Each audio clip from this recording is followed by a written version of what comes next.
ಏನ್ ರಂಗ ಮನೆ ಚೇಂಜ್ ಮಾಡಿ ಈ ಕಡೆ ಬರೋದೇ ಮರ್ತಾಗಿದ್ಯಾ? ಹಂಗೇನಿಲ್ಲ ಸಿಯರ್, ಅದೇನಕ್ಕಂತ ಮನೆ ಚೇಂಜ್ ಮಾಡಿದ್ನೋ ಏನೋ. ನೋಡು, ಈ ತಿಂಗಳ ಕರೆಂಟ್ ಬಿಲ್ 1000 ರೂಪಾಯಿ ಬಂದಿದೆ. ಯಾಕೆ ನೀನು ಹೊಸ ಮನೆಗೆ ಗೃಹಜ್ಯೋತಿ ಸ್ಕೀಮ್ ಅಲ್ಲಿ ಆಧಾರ್ ಕಾರ್ಡ್ ಲಿಂಕ್ ಮಾಡಿಲ್ವಾ?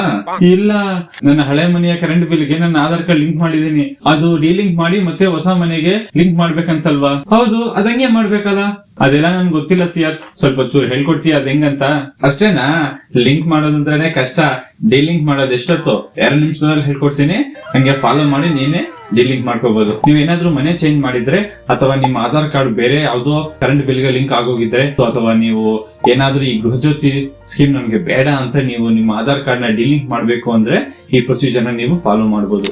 ನಾನು ಡಿಸ್ಕ್ರಿಪ್ಷನ್ ಕೊಟ್ಟಿರುವ ಲಿಂಕ್ ನ ಕ್ಲಿಕ್ ಮಾಡಿ ಅಲ್ಲಿ ನಿಮ್ಮ ಆಧಾರ್ ಕಾರ್ಡ್ ನಂಬರ್ ನ ಎಂಟರ್ ಮಾಡಿ ಮತ್ತು ಗೆಟ್ ಡೀಟೇಲ್ಸ್ ಮೇಲೆ ಕ್ಲಿಕ್ ಮಾಡಿ. ಮತ್ತೆ ಇನ್ನೊಂದ್ಸಲ ನಿಮ್ಮ ಆಧಾರ್ ಕಾರ್ಡ್ ನ ಅಲ್ಲಿ ಎಂಟರ್ ಮಾಡಿ. ಅಲ್ಲಿ ಒಂದು ಬಾಕ್ಸ್ ಇರುತ್ತೆ, ಆ ಬಾಕ್ಸ್ ನ ನೀವು ಸೆಲೆಕ್ಟ್ ಮಾಡಿ ಮತ್ತೆ ಸ್ಕ್ರೋಲ್ ಡೌನ್ ಮಾಡಿ. ನೆಕ್ಸ್ಟ್ ಅಲ್ಲಿ ನಿಮ್ಗೆ OTP ಮತ್ತು ಫಿಂಗರ್ ಪ್ರಿಂಟ್ ಅಂತ 2 ಆಪ್ಷನ್ ಇರುತ್ತೆ. OTP ಮೇಲೆ ಸೆಲೆಕ್ಟ್ ಮಾಡಿ ಮತ್ತೆ ಜನರೇಟ್ OTP ಮೇಲೆ ಕ್ಲಿಕ್ ಮಾಡಿ.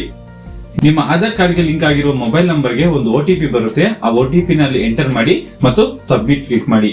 ಅದಾದ್ಮೇಲೆ ನಿಮ್ಮ ಗೃಹಜ್ಯೋತಿ ಸ್ಕೀಮ್ ನ ಡೀಟೇಲ್ಸ್ ಅಲ್ಲಿ ಬರುತ್ತೆ. ನಿಮ್ಮ ಆಧಾರ್ ನಂಬರ್, ಹೆಸರು, ಹಳೆ ಮನೆಯ ಕರೆಂಟ್ ಬಿಲ್ ನಂಬರ್ ಮತ್ತು ಓನರ್ ನೇಮ್, ನಿಮ್ಮ ಮೊಬೈಲ್ ನಂಬರ್ ಇವೆಲ್ಲಾನು ವೆರಿಫೈ ಮಾಡಿ ಎಲ್ಲ ಕರೆಕ್ಟ್ ಇದೆ. ಅಲ್ಲಿ ಕೆಳಗಡೆ ನೀವು ಈ ಮೇಲಿನ ಮಾಹಿತಿ ಸರಿ ಇದೆಯಾ ಅಲ್ಲಿ ಎಸ್ ಅಂತ ಸೆಲೆಕ್ಟ್ ಮಾಡಿ.